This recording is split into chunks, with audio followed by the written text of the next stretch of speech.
Hello dear student, कैसे हैं आप लोग। होप आप सब अच्छे हो गए। तो चलिए आज का लेक्चर स्टार्ट करते हैं। और आज का लेक्चर हमारा लेक्चर नंबर 20 और इसमें हम पढ़ने वाले हैं trade discount and cash discount. ये जो टॉपिक है आपका trade discount and cash discount काफ़ी इम्पॉर्टेंट है आपके एग्ज़ाम के लिए, बिकॉज आप देखोगे आपके क्वेश्चंस जो स्टडी मटेरियल में क्वेश्चंस बुक है, जो क्वेश्चंस दिए हैं उसमें काफ़ी टाइम में ये रिपीट हुए हैं।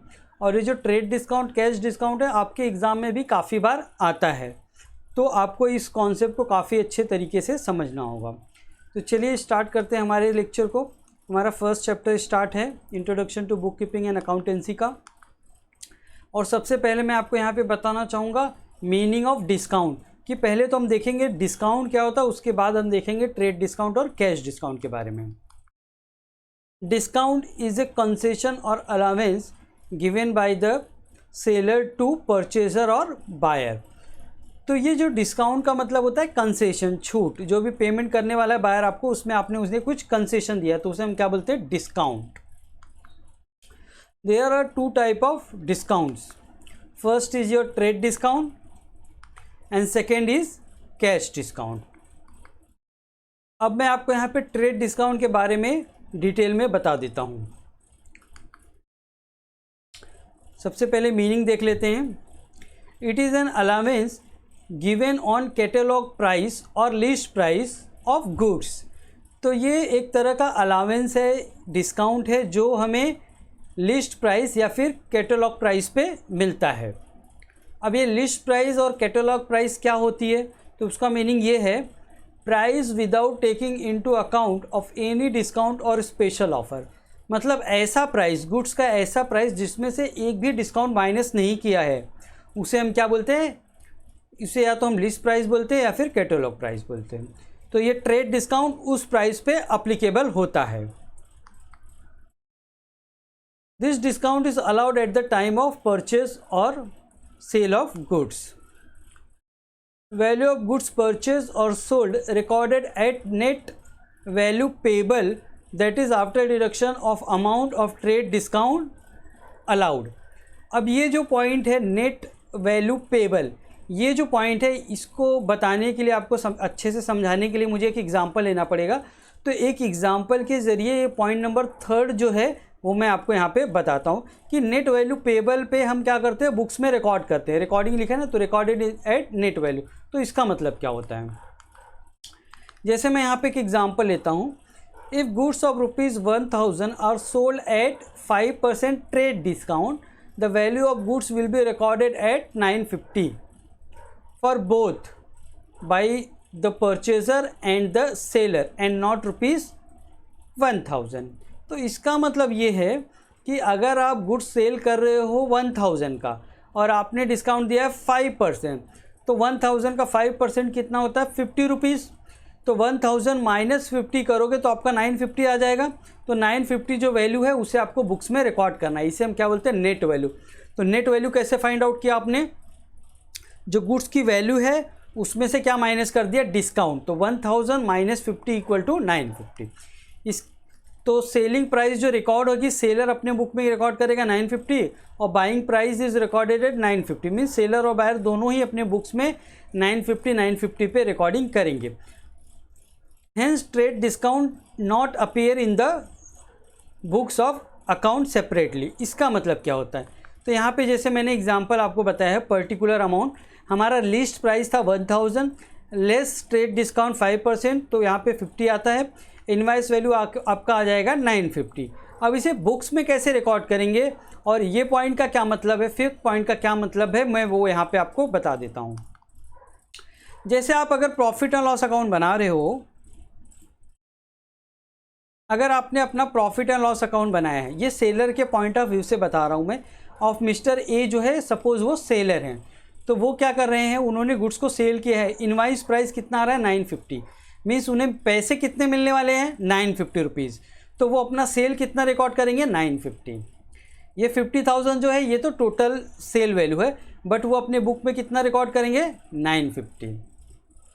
ठीक है। और ये जो वैल्यू है डिस्काउंट, ये तो हमें रिकॉर्ड करना ही नहीं है, बिकॉज ये नेट वैल्यू है ना, क्योंकि आपने ग्रॉस में से जो लिस्ट प्राइस थी उसमें से डिस्काउंट माइनस कर लिए तो ये नेट प्राइस मिल गई। नेट प्राइस ही हमें सेल्स में रिकॉर्ड करना है। और जो डिस्काउंट था 50 रुपीज़, ये जो 5th पॉइंट है ना, hence trade discount does not appear in the books of account separately. इसका मतलब ये ₹50 हमें रिकॉर्ड नहीं करना है।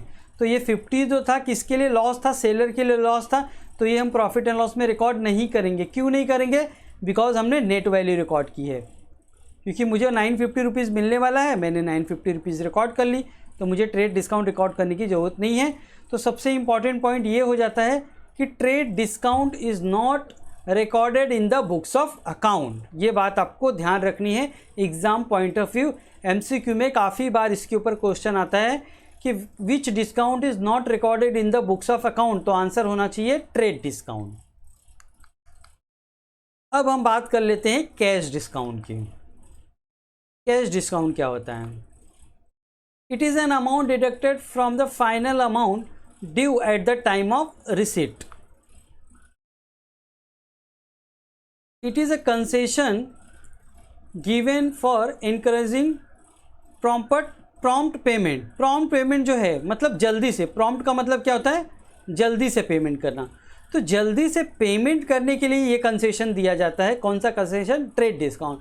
फॉर एग्जांपल क्रेडिट पीरियड जो है, सपोज क्रेडिट पीरियड 60 डेज़ का है, आपने कुछ गुड्स सेल किया है और आपने अपने बायर को 60 डेज़ का क्रेडिट पीरियड दिया है, और आपने एक कंडीशन उसमें डाल दिया कि if you make the payment within 30 days, अगर आपने 30 दिन के अंदर ही पेमेंट कर दिया तो हम आपको 5% का डिस्काउंट देंगे। तो ये कौन सा डिस्काउंट माना जाएगा? Cash discount. बिकॉज आपने डिस्काउंट क्यों दिया है? For the prompt payment, means जल्दी से पेमेंट वो बायर आपका कर दे, इसके लिए आपने उनको डिस्काउंट दिया है। तो डिस्काउंट किस लिए दिया गया है? पेमेंट के लिए। तो पेमेंट के लिए डिस्काउंट दिया है, तो इसे क्या बोलते हैं? Cash discount. It is given either for the spot payment, मतलब जल्दी से पेमेंट हो जाए इसके लिए देते हैं, और for payment with in specified period, या आपने कोई पीरियड स्पेसिफाई कर दिया। हमारे एग्जाम में मैंने 30 डेज स्पेसिफाई कर दिया था कि अगर 30 दिन में आप पेमेंट कर देते हो तो आपको हम डिस्काउंट देंगे। Cash discount is calculated after deducting trade discount since it is a loss to the seller and gain to the buyer, cash discount appear in the books of account। इसका मतलब ये होता है कि जो आपका कैश डिस्काउंट है ये किसके बाद आपको कैलकुलेट करना है? देखिए ये पॉइंट इंपॉर्टेंट है। Cash discount is calculated after deducting trade discount. अच्छा, ये एक बात आपको ध्यान रखनी है, ये ज़रूरी नहीं है कि कैश डिस्काउंट और ट्रेड डिस्काउंट साथ में मिलता है, ये ज़रूरी नहीं है। आपको खाली कैश डिस्काउंट भी मिल सकता है, आपको खाली ट्रेड डिस्काउंट भी मिल सकता है, आपको दोनों डिस्काउंट भी मिल सकता है अगर आप बायर हो तो। ठीक है, तो अगर दोनों डिस्काउंट साथ में मिला है तो पहले हम कैलकुलेशन किसका करेंगे, ये पॉइंट उसकी बात करता है। तो cash discount is calculated after trade discount. इसका मतलब क्या होता है कि अगर क्वेश्चन में आपको ट्रेड डिस्काउंट और कैश डिस्काउंट दोनों दिया हो तो सबसे पहले आपको क्या कैलकुलेट करना पड़ेगा? ट्रेड डिस्काउंट, और उसके बाद हम क्या करेंगे? Cash discount. और जो कैश डिस्काउंट है वो आपके बुक्स ऑफ अकाउंट में appear in the books of account, वो आपके बुक्स ऑफ अकाउंट में रिकॉर्ड होता है। इस पॉइंट्स को अच्छे से समझने के लिए मैंने एक एग्जांपल आपको यहाँ पे बता देता हूँ, तो ये पॉइंट आपको काफ़ी अच्छे से समझ में आ जाएगा। ये है हमारा example. If goods of ₹10,000 are sold at 10% trade discount and at credit period of 60 days, however if the payment is made within 30 days then additional discount of 5% will be allowed and if invoice is paid within 30 days। मतलब क्या है कि आपके goods की value है 10,000 और आप discount दे रहे हो, ट्रेड डिस्काउंट दे रहे हो 10%। उसके साथ आपका एक कंडीशन है, आप हर एक अपने बायर्स जो है उन्हें 60 डेज़ का आप क्या करते हो? क्रेडिट पीरियड देते हो। तो आपने इस बायर को भी आपने 60 डेज़ का क्रेडिट पीरियड दिया, लेकिन आपको पैसे की ज़रूरत है, इसके लिए आपने क्या वहाँ पे ऑफ़र दिया है? If you make the payment within 30 days we will provide additional discount of 5%। तो ये 5% डिस्काउंट किस लिए दिया गया है? जल्दी से पेमेंट करने के लिए, प्रॉम्प्ट पेमेंट के लिए, स्पॉट पेमेंट के लिए, मतलब तुरंत पेमेंट के लिए, स्पॉट नहीं, स्पेसिफिक पीरियड के लिए पेमेंट करने के लिए। तो इसे हम क्या बोलेंगे? कैश डिस्काउंट बोलेंगे। अब इसका कैलकुलेशन कैसे होगा, कैश डिस्काउंट बुक्स में रिकॉर्ड कैसे करेंगे, वो मैं आपको बता देता हूँ। देखिए उसका कैलकुलेशन इस तरीके से होगा, पर्टिकुलर लीस्ट प्राइस कितना है 10,000, less trade discount 1,000, invoice price कितना आ गया 9,000। अब मैं अगर आपसे पूछूं कि आपके बुक्स ऑफ अकाउंट में आप सेल वैल्यू कितनी रिकॉर्ड करोगे, तो आपका क्या आंसर होना चाहिए, सेलर भी रिकॉर्ड करेगा 9,000 पे और बायर भी रिकॉर्ड करेगा 9,000 पे, बिकॉज इनवाइस जो प्राइस होती है वो हम रिकॉर्ड करते हैं बुक्स ऑफ अकाउंट में, और ट्रेड डिस्काउंट तो हमारे बुक्स में रिकॉर्ड होता ही नहीं। अगर मैंने ये डिस्काउंट रिकॉर्ड कर लिया अपने बुक्स में 9,000, सेलिंग प्राइस मैंने कितना रिकॉर्ड कर लिया 9,000, लेकिन मुझे 9,000 मिलने वाला है क्या, नहीं, मुझे कितना रुपया मिलेगा, मुझे तो 8,550 मिलेगा। क्यों, क्योंकि मैंने कैश डिस्काउंट 5% का मैंने कैश डिस्काउंट दिया है, जो आएगा 9,000 पे अगर 5% आप कैलकुलेट करोगे तो 450 आएगा। तो ये डिस्काउंट कहाँ पे रिकॉर्ड होगा, तो ये डिस्काउंट हम बुक्स ऑफ अकाउंट में रिकॉर्ड करते हैं।